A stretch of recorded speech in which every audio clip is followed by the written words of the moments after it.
di sini, Pastor, supaya kami bisa mengenal Pastor lebih dekat. Terima kasih. Oke, Shalom pada Anda semua. Salam dari Roma. Masih siang di Roma. Saya Romo Benipang, UKARM. Saya tinggal di Roma sudah tahun yang ke-11 ini. Saya bertugas di uh, markas besarnya Ordo Karmel Internasional di Jenderal, dan sekarang saya melayani sebagai wakil jenderal di Ordo Karmel untuk internasional. Itu sih singkat dari saya. Uh, saya juga masih mengajar di Sekolah Tinggi Filsafat Teologi di Malang, bidang saya teologi moral. Itu sedikit tentang saya. Baik, supaya kita bisa langsung masuk dalam perenungan kita, kita akan membagikan uh, PowerPoint terlebih dahulu supaya kita jelas semua dan dapat mengikutinya dengan baik. Ya, ketika berbincang-bincang dengan Ibu Regina sebelumnya, diminta temanya apa. Lalu saya berpikir ada satu tema yang menarik selama masa Paskah ini, tentang Yesus yang tidur. Um, Tema ini saya sampaikan sebelum waktu itu kami pergi untuk um, rekoleksi bersama beberapa hari para Romo, Karmel dan Karmeluside, dan kami membahas tema yang sama. Jadi lebih mendalam lagi membaca Santa Teresa dari Kanak-kanak Yesus. Ya, jadi tema ini menarik sekali. Yesus tidur. Um, tetapi akan kita gali lebih dalam apa artinya di sini. Ya, mari kita lihat perlahan-lahan. Saya mengajak Anda semua untuk masuk dalam sabda Tuhan, supaya yang menguasai kita selama ini adalah sabda Tuhan. Dan kita mau memasuki lebih dalam lagi apa makna sabda Tuhan. Tema tentang Yesus yang tidur, ini satu-satunya dalam Injil Suci, itu ada dalam Markus 4 ayat 35 sampai 41, ketika Yesus, dalam kisah Yesus meredakan badai. Aneh kan? Yesus meredakan badai, di tengah laut, tapi temanya Yesus tidur. Apa hubungannya dengan ini? Ya, ini ada sesuatu yang sangat menarik, baik baik baik dari Yesus sendiri maupun maknanya nanti bagi kita semua. Ya, mari kita lihat. Untuk itu, saya ajak Anda untuk membaca kitab sucinya, membaca perikopnya, supaya kita masuk di dalam sabda Allah sendiri. Mari kita baca perlahan-lahan. Pada waktu itu, Yesus berkata kepada mereka, marilah kita bertolak ke seberang. Ya, kisahnya pada waktu itu Yesus sesudah melayani banyak orang dan mau bertolak ke seberang. Jadi kalau Anda melihat struktur danau Galilea itu besar, ya, jadi perlu naik perahu untuk ke seberang. Mereka meninggalkan orang banyak itu. Siapa orang banyak itu? Adalah orang-orang yang baru dilayani oleh Yesus. Lalu bertolak dan membawa Yesus beserta dengan mereka dalam perahu di mana Yesus telah duduk, dan perahu-perahu lain juga menyertai dia. Jadi muridnya ini kan bukan hanya 12 ya, 12 itu murid inti, lalu kita bayangkan ada perahu-perahu lain mengikuti Yesus, dan Yesus sudah masuk lebih dahulu di dalam perahu itu ya. Mengapa? Nanti kita akan lihat mengapa kok Yesus sepertinya buru-buru masuk ke dalam perahu dan duduk di sana. Lalu dikatakan ayat 37, saya kasih garis, segala sesuatu yang berhubungan dengan danau itu saya kasih warna hijau ya. Lalu mengamuklah taufan yang sangat dahsyat dan ombak menyembur masuk ke dalam perahu sehingga perahu itu mulai penuh dengan air. Kita pakai imajinasi kita. Taufan dahsyat, ombak menyembur masuk ke dalam perahu dan perahu itu mulai penuh dengan air. Wah, ini kan keadaan sudah kritis. Itu pasti akan tenggelam. Pada waktu topan yang sangat dahsyat dan ombak menyembur masuk ke dalam perahu dan mau tenggelam itu, Yesus sedang tidur. Nah, ini bukan kalimat saya sendiri dari kalimat Injil. Jadi judulnya pada hari ini adalah kutipan dari Injil. Yesus sedang tidur di buritan di sebuah tilam. Aneh bukan? Ini keadaan sudah sangat genting seperti begitu. Yesus sedang tidur. Pakai kata sedang. Berarti terus berkelanjutan tidur. Meskipun ada seperti demikian. Bukan sudah tidur, tapi sedang tidur.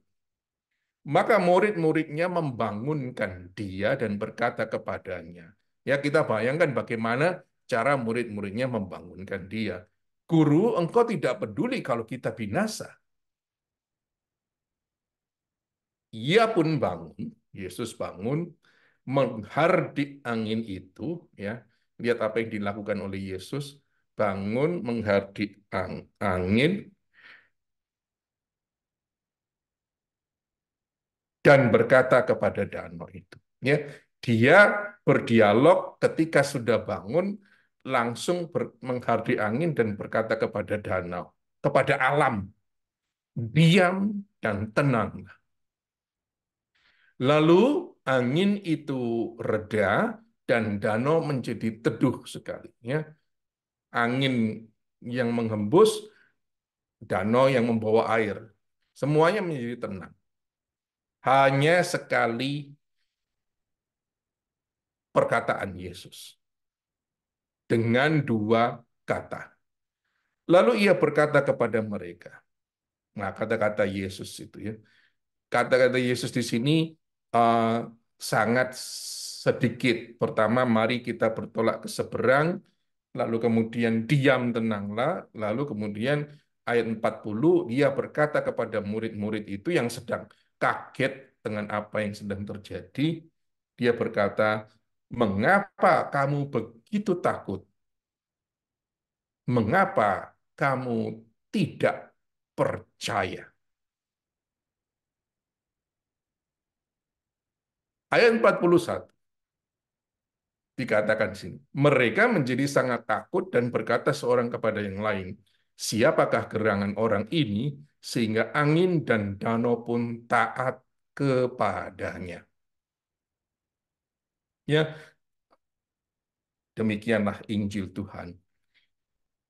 Jadi, saudara sekalian, kelihatannya pendek ya Injilnya ya, tapi kalau kita baca dengan tenang, dengan perlahan-lahan, kita akan melihat ya, dengan lebih jelas lagi apa yang sedang terjadi. Nah, ini berbagi dengan Anda sedikit bagaimana cara membaca Injil. Kitab suci jangan dibaca sambil tiduran, sambil makan kacang, sambil apa.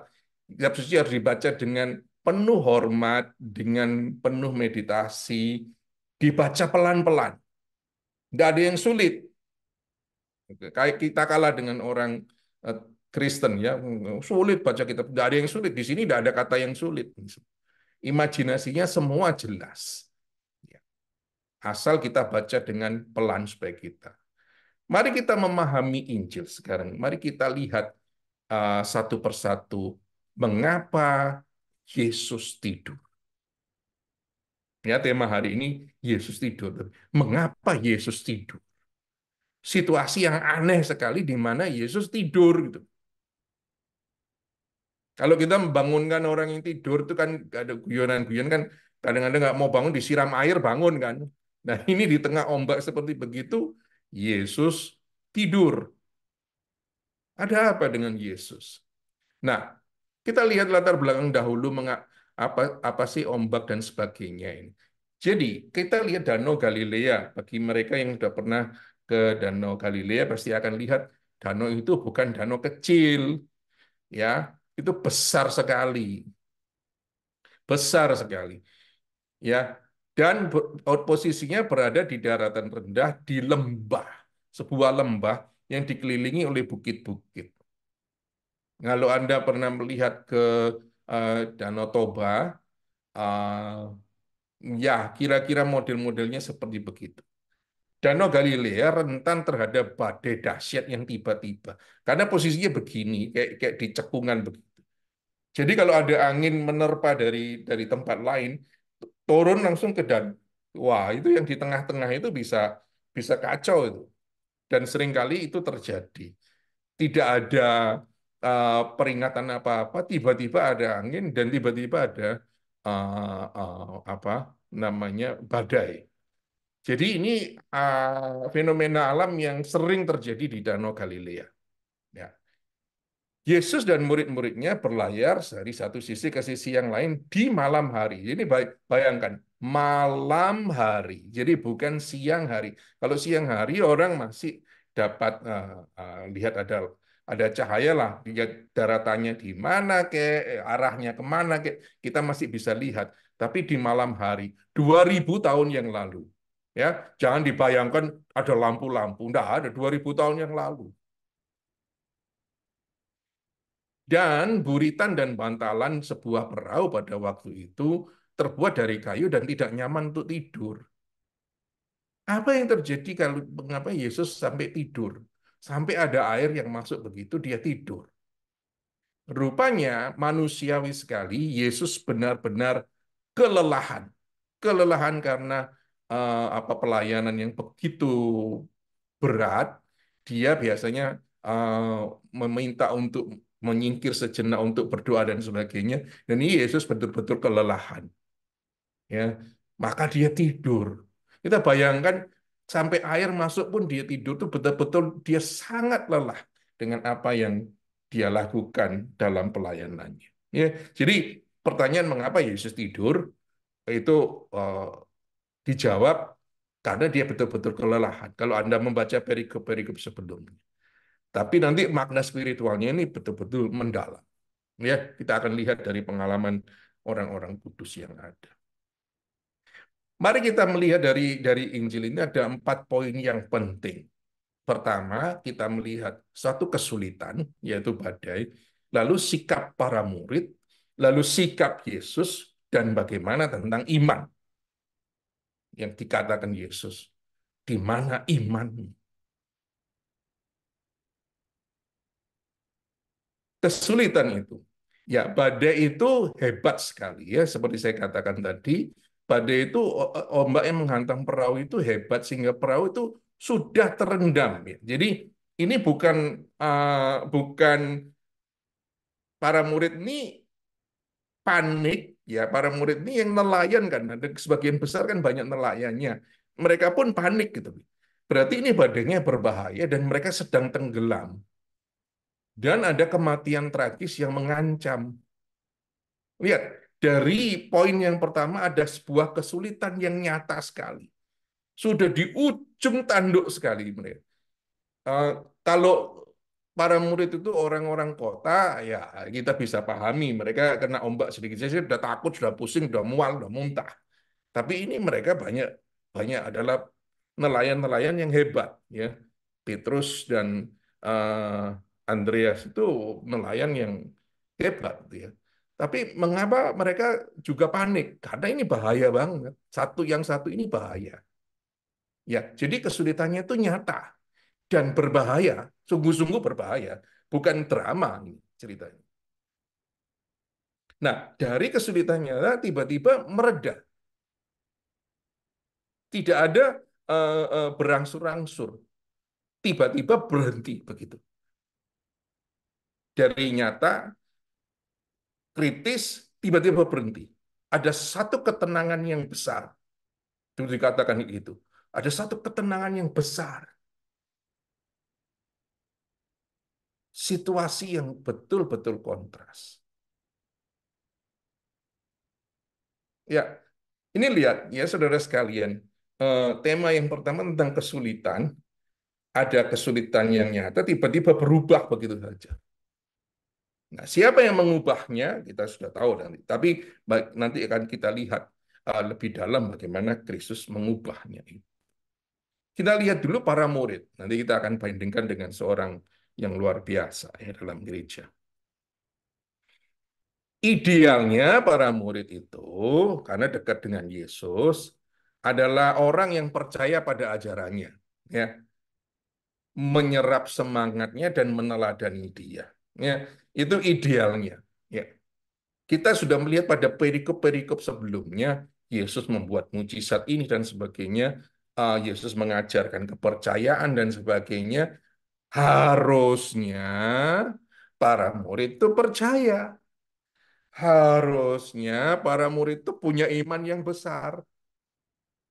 Lawang baru selesai ajarannya kok. Nah, kita lihat kontras sekali antara ideal dan kenyataannya. Idealnya gitu. Yesus sangat-sangat dia memperkenalkan diri sebagai Allah yang baik hati dan sebagainya kan.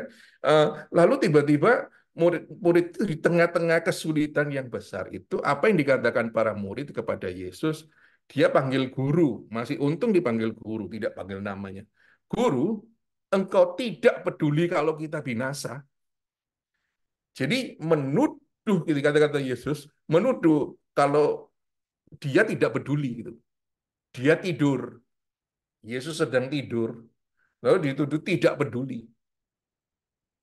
Nah, ini kita lihat saja, refleksikan itu ke hidup kita, itu bagaimana sikap kita yang disebut murid-murid Tuhan. Nah, nah, guru engkau tidak peduli kalau kita binasa. Memang ada situasi yang begitu mengerikan, eh, tapi Yesus di sana. Gitu. Lalu ketika Yesus menjawab gini, mengapa kamu takut? Ya ini sesudah diredakan semuanya, Yesus bertanya gini, mengapa kamu takut? Mengapa kamu tidak percaya? Mengapa kamu takut? Saya ada di sana. Mengapa kamu tidak percaya akan kekuatan saya? Gini. Setelah mereka mengalami mujizat itu, angin-angin ditenangkan. Tapi apa ayat kemudian mereka justru tambah takut. Ini aneh nih. Murid-muridnya tuh juga modelnya kayak gitu aneh. Mereka menjadi sangat takut dan berkata seorang kepada yang lain, siapa gerangan orang ini? Jadi mereka mengenal Yesus atau tidak?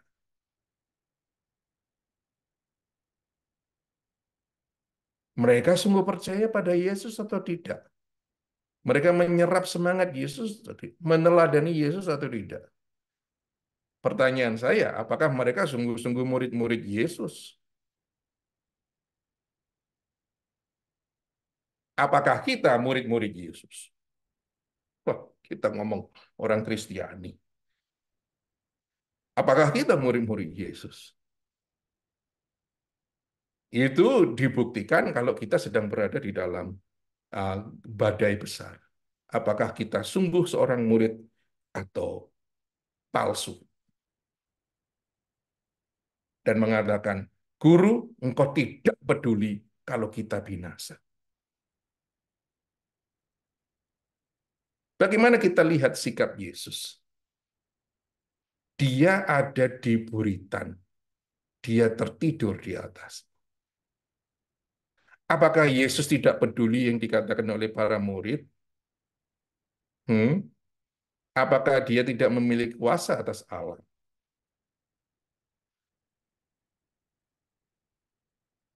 Sudah ditunjukkan sebelumnya, masih saja para murid tidak percaya. Dia memiliki kuasa. Dia sedang berada di sana, di dekat, itu bisa dilihat tuh oleh para murid.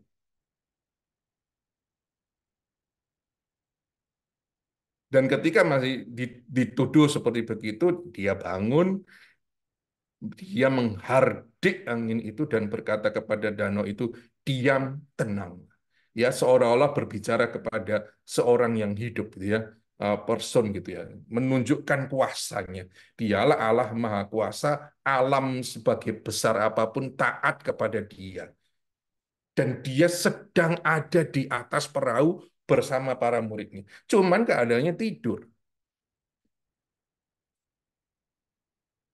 Untuk itu Yesus bertanya kepada para murid, "Mengapa kamu takut? Mengapa kamu tidak beriman?"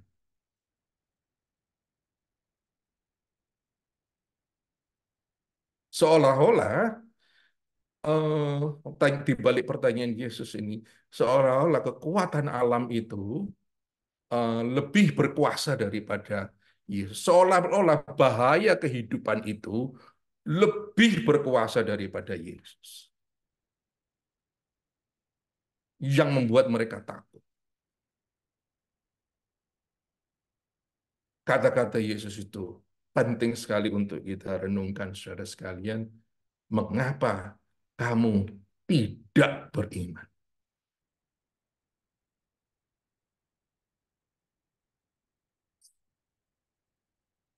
Iman. Apa iman itu? Jadi dia ditanyakan oleh Yesus, mengapa kamu tidak beriman? Apa iman itu? Ya, sebelum kita akan memasuki lebih dalam lagi sekarang ini dari sabda Tuhan. Hmm, Belajar dari eh, keadaan tadi Yesus tidur dan kemudian ada sesuatu perubahan yang sangat kontras oleh karena kuasa Allah. Iman, saudara sekalian, seringkali kalau ditanya, apa kamu tidak beriman dan sebagainya.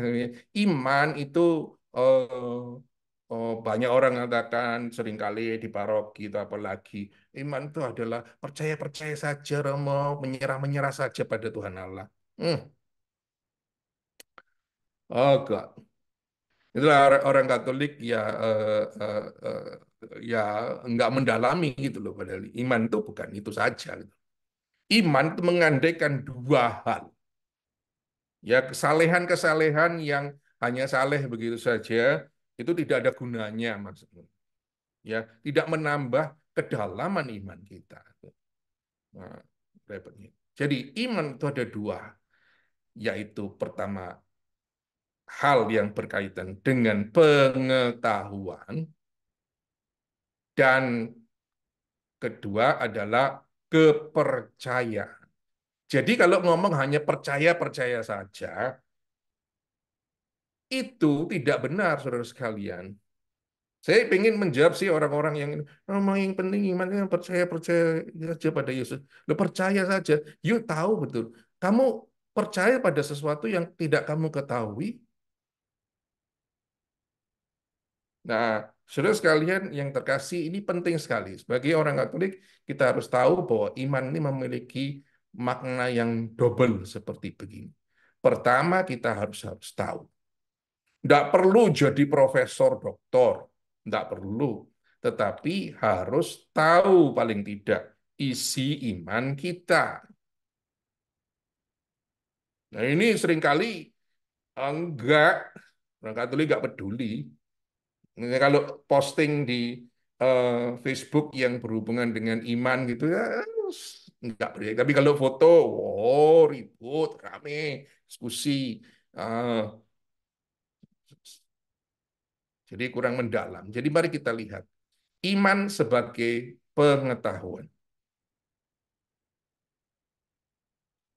Apakah itu disebut pengetahuan melalui buku? Very good. Harus perlu lebih-lebih ini orang Indonesia ini minat bacanya itu ter- hampir terburuk di seluruh dunia ya. Ini mengerikan nih, penduduk kelima terbesar di dunia, tapi minat bacanya hampir di bawah sekali, di bawah dari yang lima itu loh. Itu ngeri sekali itu. Sekian banyak orang ya literasinya tuh sangat jelek. Siapapun, tidak peduli agamanya, termasuk yang Katolik. Yang rame-rame lagi, anu rame sekarang itu kan karena di mana ini di Depok atau di Tangerang itu yang lagi rame orang orang Rosario bacok itu dan sebagainya. Ya, karena tipe-tipe orang yang semacam begitu yang tidak mau mendalami imannya dengan baik. Hanya diprovokasi langsung terbakar. Ya, jadi melalui buku baik. Tapi bukan itu yang lebih yang ideal ya. Uh, Buku membantu kita. Ini mengenal Yesus secara pribadi adalah the best, paling baik.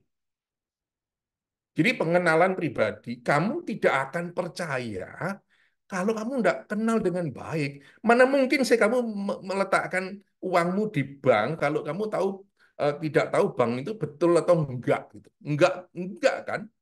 You nggak akan trusting, nggak akan mempercayakan uangmu di sana. Kamu nggak akan mempercayakan sesuatu yang berharga, surat berharga pada orang yang tidak kamu kenal dengan sungguh. Dan saya yakin kamu tidak akan percaya pada Yesus kalau kamu tidak kenal dengan Yesus dengan sungguh. Saya yakin itu. Atau pengenalannya cuma cuma ya sekedar dengar dengan orang lain. Kalau gitu it's very shallow gitu. Dan mohon jangan diteruskan gitu kalau itu. Itu harus digali lebih dalam lagi. Sekali lagi tidak perlu jadi profesor doktor. Pengenalan cukup tentang iman kita. Tapi harus tahu. Nah, Paus Benediktus Emeritus ke-16 pernah mengatakan begini, menjadi Kristiani bukanlah dari hasil sebuah pilihan etis atau ide yang luhur, yang hebat-hebat, tetapi perjumpaan dengan sebuah peristiwa. Dengan peristiwa itu siapa? Dengan seseorang yang memberikan cakrawala baru dan arah baru yang menentukan bagi kehidupan. Siapa orang itu? Yaitu Yesus Kristus. Lihat kisahnya Paulus. Orang ini pinternya luar biasa. Orang luar biasa kalau diteruskan karirnya akan jadi imam agung. Tapi ketika dia berjumpa dengan Yesus di jalan di Damaskus, hidupnya berubah 100%. Dari ingin membunuh pengikut Kristus sampai dengan berbalik dan mengatakan, celakalah aku kalau aku tidak memberitakan Injil Yesus Kristus. Nah, saudara sekalian, kalau iman kita belum sampai mengubah kita menjadi orang yang 180 derajat berubah hidupnya, ya, ya bukan Kristiani yang baik. Ya, belum sungguh-sungguh menemukan Yesus.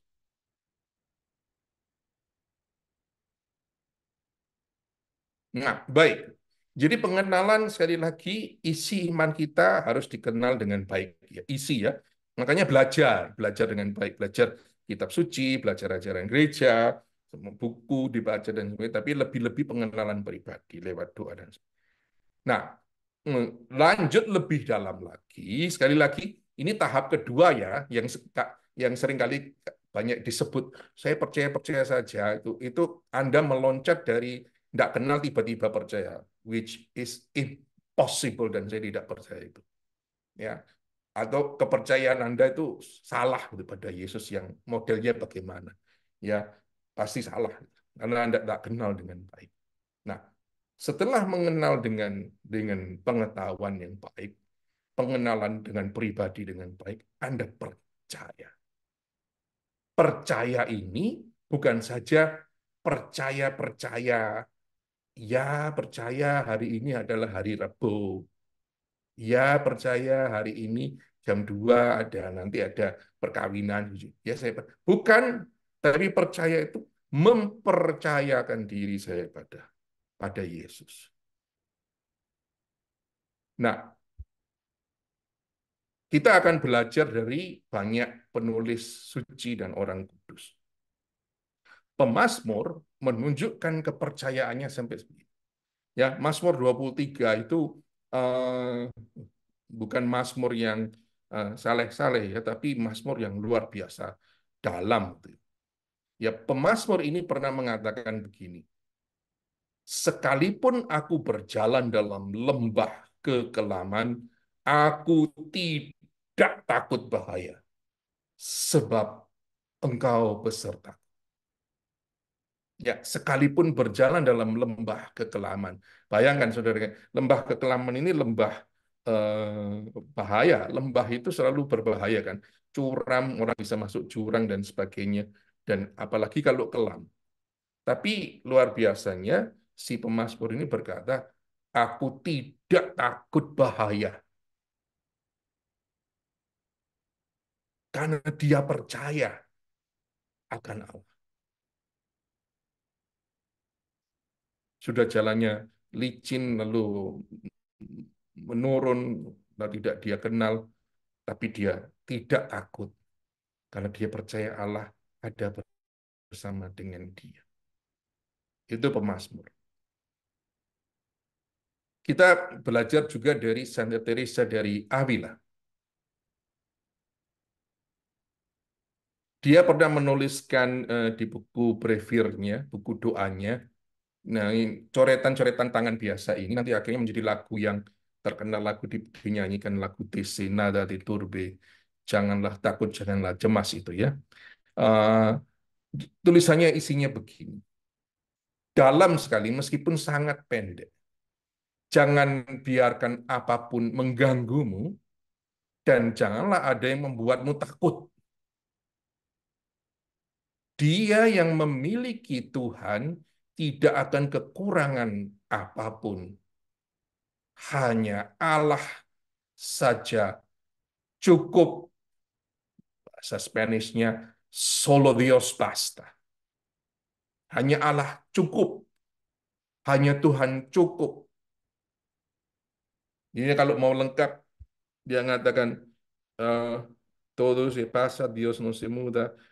Em, Semuanya berlalu, Tuhan tidak berlalu.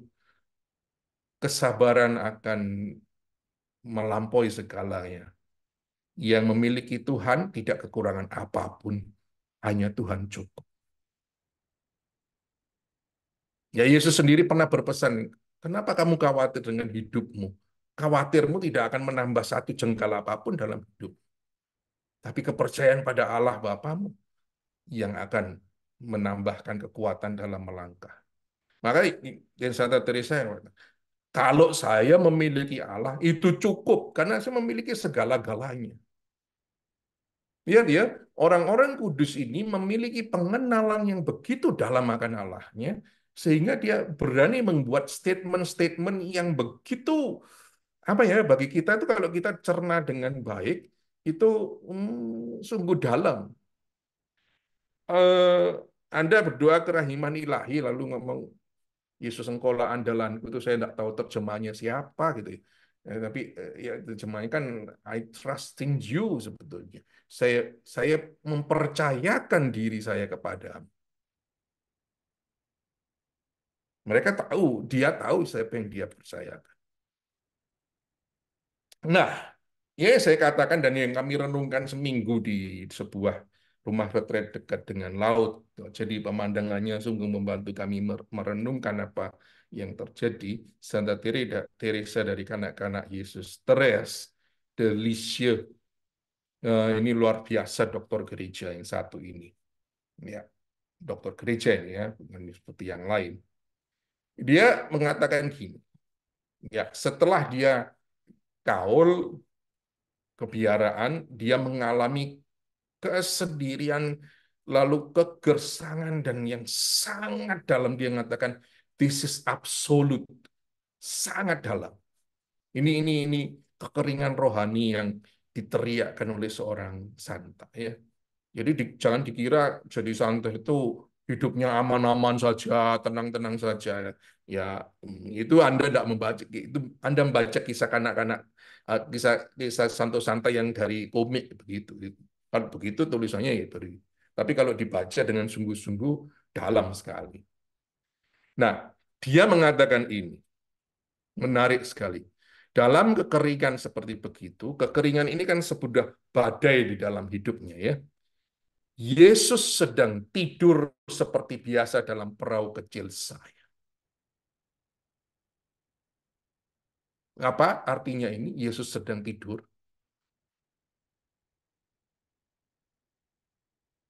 Yesus tidak menanggapi apa-apa.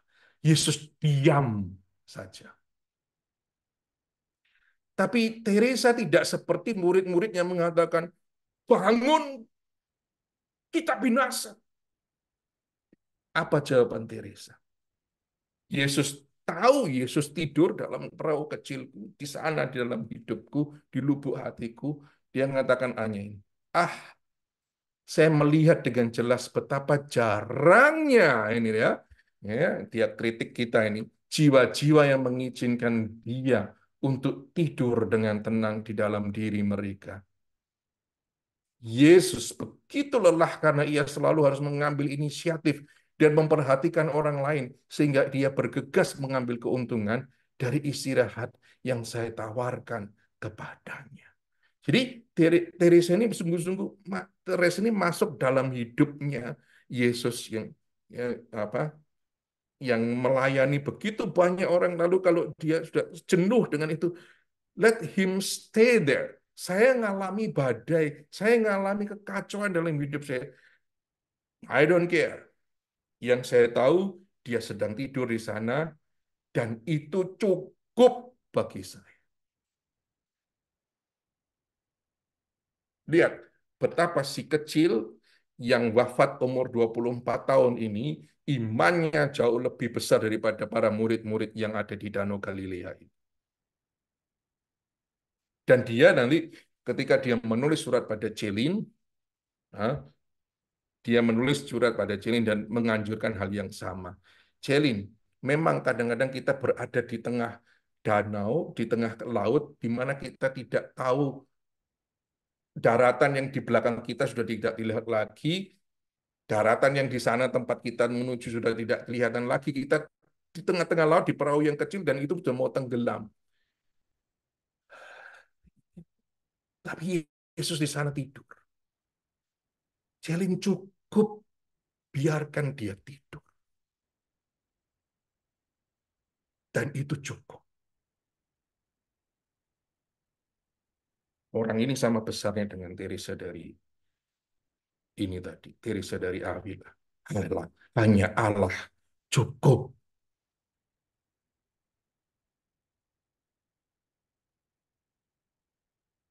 Yang lebih dekat dengan kita siapa ini? Saya kenalkan seorang santo baru dari Odo Carmel namanya Titus Brandsma. Dan ini di penjaranya dia karena dia melawan Hitler ya, di penjara Scheveningen tahun 42 di Belanda. Itu Januari, itu ngerinya betapa dinginnya sekali di sana. Dan dalam kebekuan dingin itu dia menulis. Nah, ini gambar asli yang dia lihat ya. Yesus yang tersalib. Dia mengatakan gini dan itu tertulis di bukunya, dia coret-coret di bukunya di antara tulisan-tulisan itu. Dia mengatakan ini doanya yang mendalam. Ya Tuhan, ketika menatapmu, aku melihat matamu yang penuh kasih padaku. Kasih meluap ke dalam hatiku, kalau mengetahui betapa setianya engkau sebagai sahabat. Dia mengatakan, tinggalkan aku di sini bebas sendirian. Dalam sel yang tidak pernah disinari matahari. Jangan ada yang berbicara padaku. Keheningan ini emas, membuat aku bebas. Karena meskipun sendirian, aku tidak takut. Lalu dia membuat statement yang bagi saya ini luar biasa sekali. Tidak pernah engkau ya Tuhan begitu dekat. Pada saat dia menderita, Yesus yang manis tinggallah bersamaku. Damai sejahtera yang terdalam kutemukan di dalam. Oh, kita kalau berdoa ada damai itu kalau kita adorasi di tempat yang ber-AC. Iya, tapi Yesus, si Titus Brandsma ini nanti mati di kamp konsentrasi ini. Yang menemukan Yesus damai sejati dalam sel penjaranya. Saudara, saya mengajak Anda kembali untuk merefleksi pertanyaan singkat, tapi harus kita tanyakan terus pada diri kita. Siapakah Yesus itu? Siapa? Kitab suci berkata, Immanuel Allah beserta kita. Ini kata-kata maniskah yang kita ucapkan kalau Natal, tapi kita tidak percaya kalau kita berada dalam situasi gelap. Atau kita memang percaya bahwa dia beserta kita dan cukup seperti Santa Teresa dari anak-anak Yesus. Apakah kita seperti yang Anda doakan setiap kali itu? Yesus, I trust in you. Apakah kita mempercayakan diri kita kepadanya? Atau kita masih punya catatan-catatan?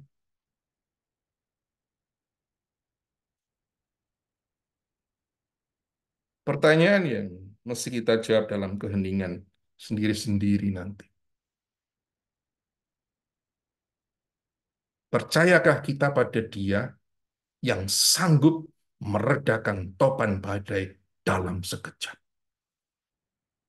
Kalau kita tidak percaya, saya ragu kita ini orang Kristen atau bukan. Saya ragu bahwa kita percaya Yesus itu Allah.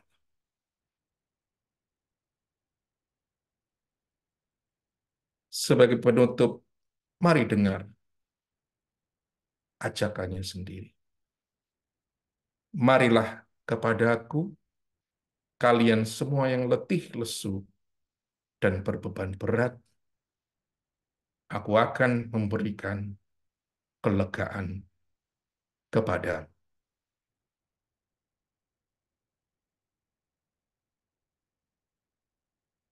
Amin.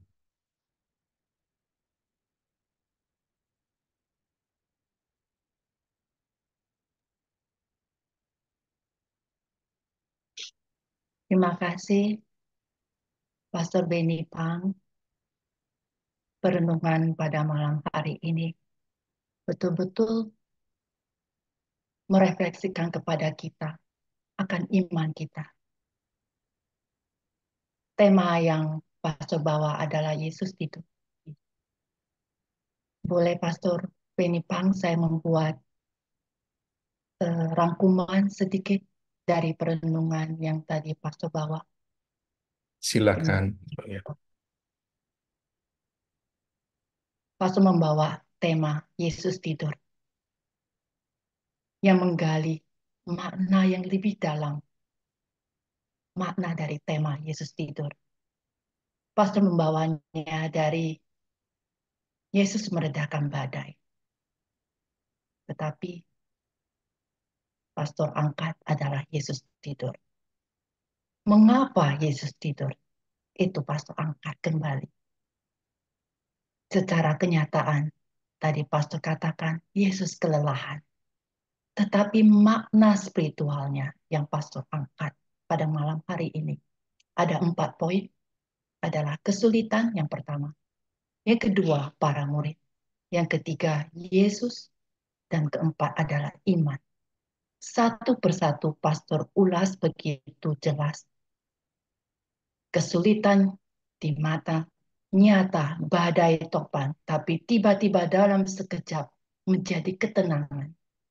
Ketenangannya membuat pertanyaan bagi para murid. Siapakah dia?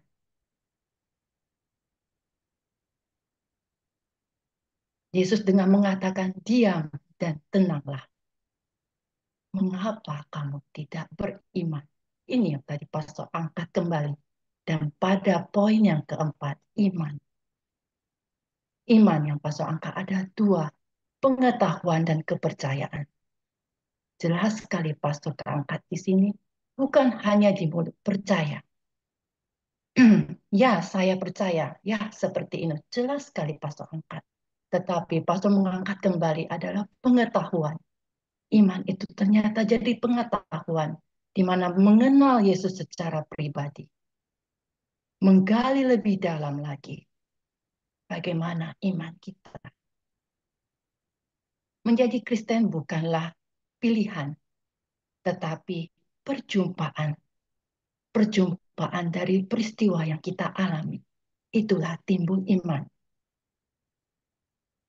Seperti Pastor katakan tadi, Mazmur. Mazmur 23 ayat 4. Itu begitu dalam. Menunjukkan kembali, refleksikan kembali ke diri kita. Sekalipun aku berjalan dalam lembah kekelaman, aku tidak takut bahaya sebab engkau besertaku. Dan begitu banyak lagi pasuk angkat dari para santo sempa. Dan di akhir, pasuk mengambil refleksi kepada kita kembali. Siapakah Yesus yang selama ini kita membawa dalam Natal Immanuel, Allah beserta kita? Apakah benar? Apa kita percaya? Seperti Pastor Atta, refleksikan kembali kepada kita. Percayakah kita dia sanggup meredakan topan badai kehidupan kita?